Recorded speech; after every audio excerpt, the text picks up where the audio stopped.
What it do, what it do, what it do. It's your boy Arkansas Eagle right here, man. Tapping in, man. Be sure to hit that like, share, subscribe, man. We on our way, and that's all I got to say. You understand me? Listen, we got some things to talk about. The guys are back on the field today after taking a day off, much needed day off. You know what I'm saying? Hey, they just doing what they do. Super Bowl champs, you can do what you want. You understand me? But also, we're gonna talk about some things that's going on in the NFC East, man. Listen, it's some drama going on, but let's talk about it.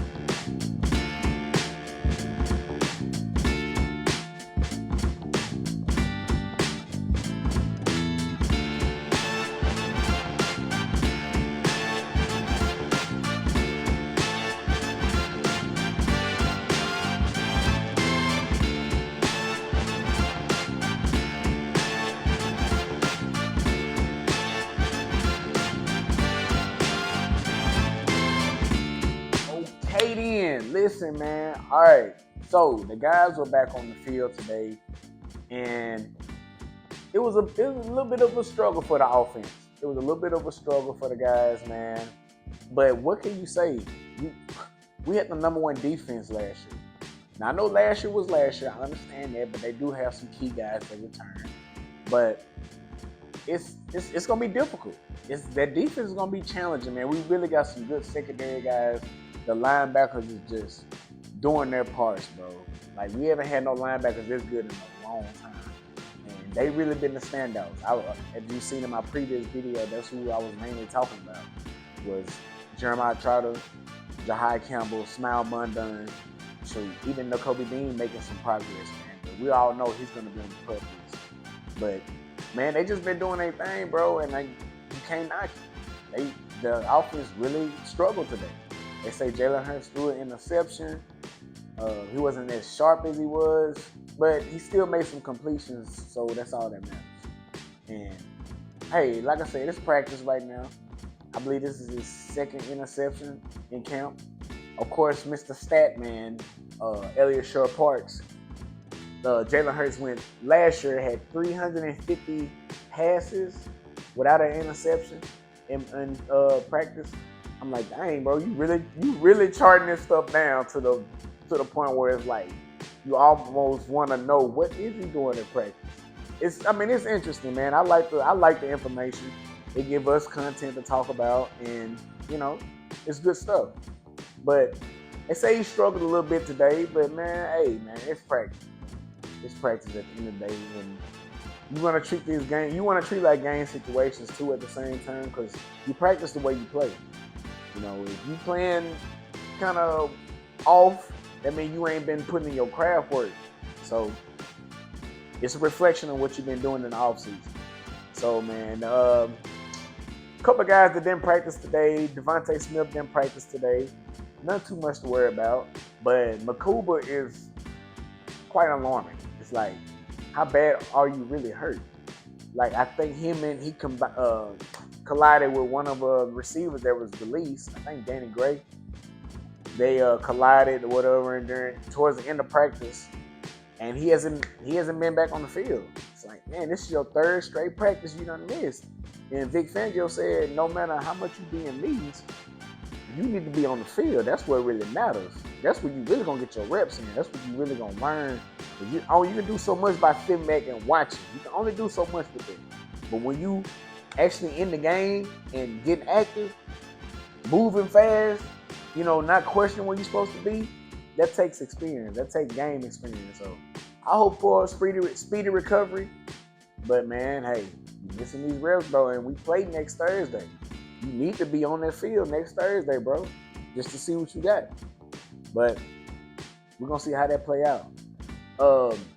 Adoree Jackson started again today. This is some competition, man. Out of all the practices, I believe he's started more at corner than Keely Ringo. Keely Ringo coming in, he's doing his part.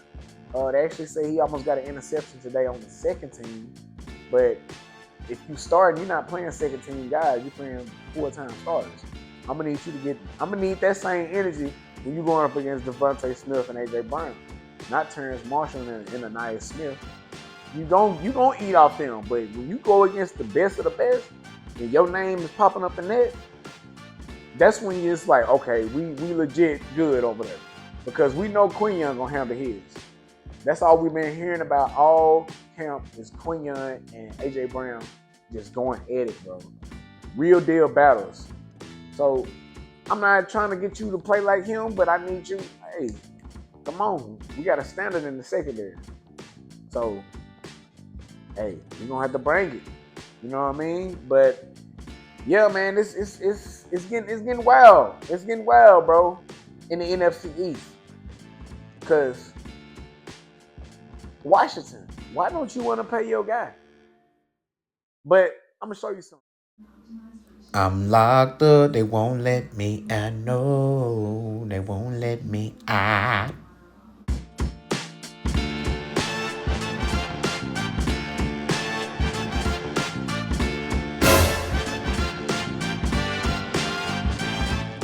I see why he don't want to get paid, because he don't want to go against Quinyon Mitchell no more. No, just kidding. But it's kind of wild that Washington kind of doing this guy like this. I mean, he's a consistent guy with 1,000 yards. You know, I would put him at number 4 in the division. I mean, you got AJ Brown, CeeDee Lamb, Devontae Smith, then him. That's my top 4. Then you got Malik Neighbors at 5 for the NFC East. You don't like it? Whatever. Simply because I put him at 4 because why is it that in the playoffs you wasn't the number 1 option? What's the guy named Normie Brown? He had more yards than you. He had more yards than you in the playoff. Now listen, you might have been doubled. I don't know the situation because I didn't watch a lot of y'all games, but I didn't know the situation. So you probably was double teamed more and he got open more. Cool. But if you've been here for a while and you the number 1 guy, ain't no reason why he, a former op, I think he played for the Cowboys, should be coming and being the number 1 option. Like, what's up with that? That ain't cool. That's not cool, bro. Now I know you seeking for some bread. You want that money. Go get it, because I believe you can. I believe you can do it. I definitely put you at top 10. He's a good wide receiver. He's out. He can get open. He's fast. He can catch. But for them not to want to pay you, it's disrespectful, bro. That's disrespectful. That means that they trying to build somebody else around Jaden Daniels.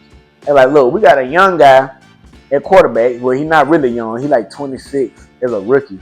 Well, a second year guy. Meanwhile, Jalen Hurts about to turn 27. This is 6 years. But I mean, I can't. You know, it is what it is. Whatever. Y'all got an old rookie. They want to get somebody young with him. I wouldn't be surprised if they made a splash move trying to get somebody, because at the end of the day, well, take that back, because they got Deebo Samuel. And when they got Deebo Samuel, and it's like, this is supposed to be the combination. Why he leaving? This is supposed to be the number 2. This is supposed to be the number 1, number 2 guy. What's going on? Because nowadays, everybody's going to need a number 1 guy. You're gonna need 2. You're gonna need 2 guys that can be 1A, 1B. Devontae Smith and AJ Brown. You got Chase and Wiggins. You know what I mean? The list goes on. You got CD and Pickens. Like, either one of them can be the number 1 guy. Now you only got Deebo Samuel, and he sure not finna get you 1,000 yards receiving at all. Them days are done. I believe he only had 1. Maybe 2. He not that. That's not him. That's not him. He is a running back that can run routes. Yes, Deebo Samuel is a running back that can run routes, and that is good if you ask me. I'm not saying nothing negative, but that's an attribute that he can hold. He's a running back that can go play out wide. That's dangerous, if you ask me.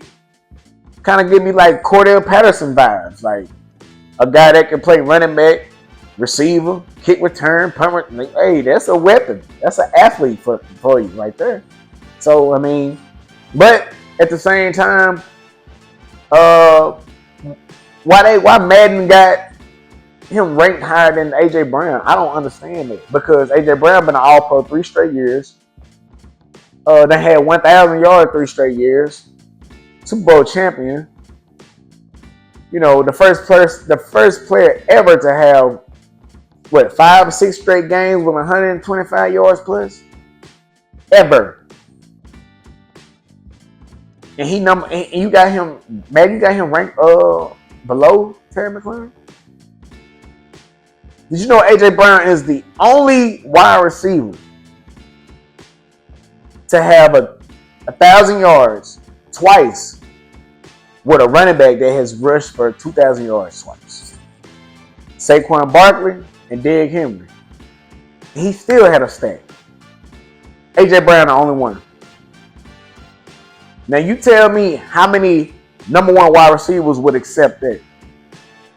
You got to be in the back seat 2 times and still get a stack. But only this time it resulted in a Super Bowl. It resulted in a Super Bowl. I've never seen so much hate on a Super Bowl team, bro.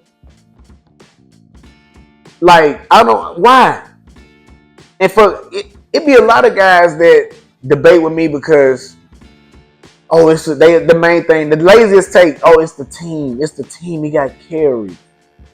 He got so many. He got this and that. But at some point, when your team find their franchise guy, they are supposed, the manager, the GM, it is his job to build around him. It's his job to do that. Y'all mad at the wrong person. You need to be mad at Harry Rosen. He did it. Now, Jalen Hurts did say that he mentioned to Harry Rosen, like, hey, we need to go get some guys out of the SEC. They got a staple down there. Winning culture. Did you think he listened? He went and got them Georgia guys. Devontae Smith, himself as an SEC guy. They here. And look what's going on. We're producing. They got the mindset to win, bro.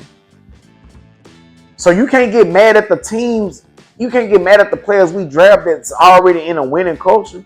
They in a winning environment in college. We gonna bring that here. But y'all mad at us because we got a high-powered team. I always compare the LSU 2019 Tigers. They was loaded. One dude say, we just recruit well. No, we draft well. Everybody on our team is drafted on offense except AJ Brown. Everybody else, we drafted. On defense, everybody we drafted except Zach Bond. So, what are we doing here? Just accept the fact that our GM know what he's doing, and he putting his guys in the best position. Had Jalen Hurts would have lost that game, they would have. Oh my God! If Jalen Hurts would have lost the Super Bowl again, they would have been trying to run him out of the league right now. So it's a lose-lose for him, bro. But it's a win-win for him because all summer, everybody been talking about Jalen. Everybody from the ops to the fans to the media. Everybody been saying something about dude, bro. I mean, what's up? It's the truth. If he would have lost that game, everybody would have been saying, look what he got. He still can't get it done with a 2,000-yard rush. Man, it would have been so much stuff going on, bro. Like, the hatred would have been so real. But the fact that he won, he still get treated bad. Which one is it going to be, man? Are you going to accept that this guy won the Super Bowl, or are you just going to stay on the hating side? I don't even want you to accept it. Just stay over there. We got to know people that don't. We got to know people in-house that know what's going on. Y'all can stay on the outside. And it's mainly the people that was a doormat on the way to the Super Bowl. We got Green Bay Packers fans talking noise. We got Rams fans talking noise.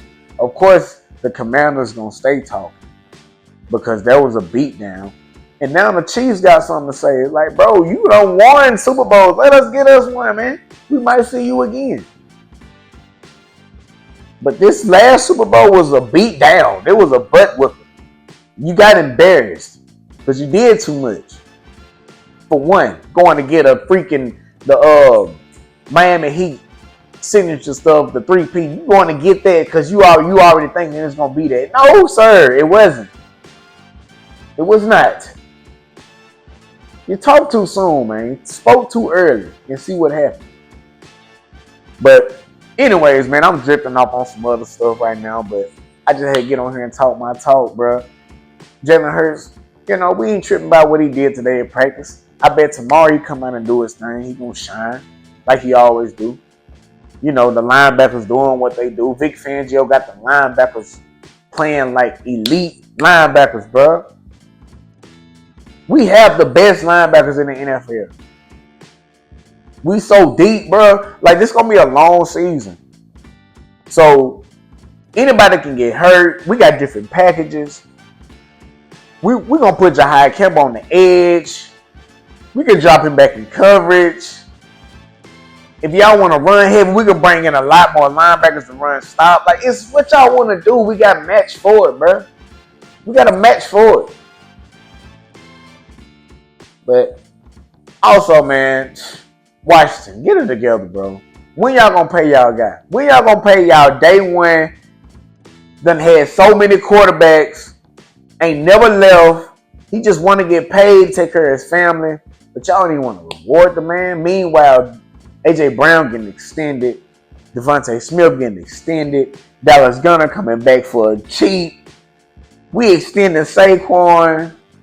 Zach Bun got more money. Like, it's just good on this side, bro. It's just real good on this side in Eagles, man. But I don't know. I don't know how I feel to be over there with the Cowboys or the Washington Commanders. The Giants been quiet. That means they've been handling business. They ain't got much to say. Russell Williams and Neighbors, they got a little connection. And they might beat the Commanders week 1 while we beat up on the Cowboys. It's gonna be a division rival the first week. And it's up, man.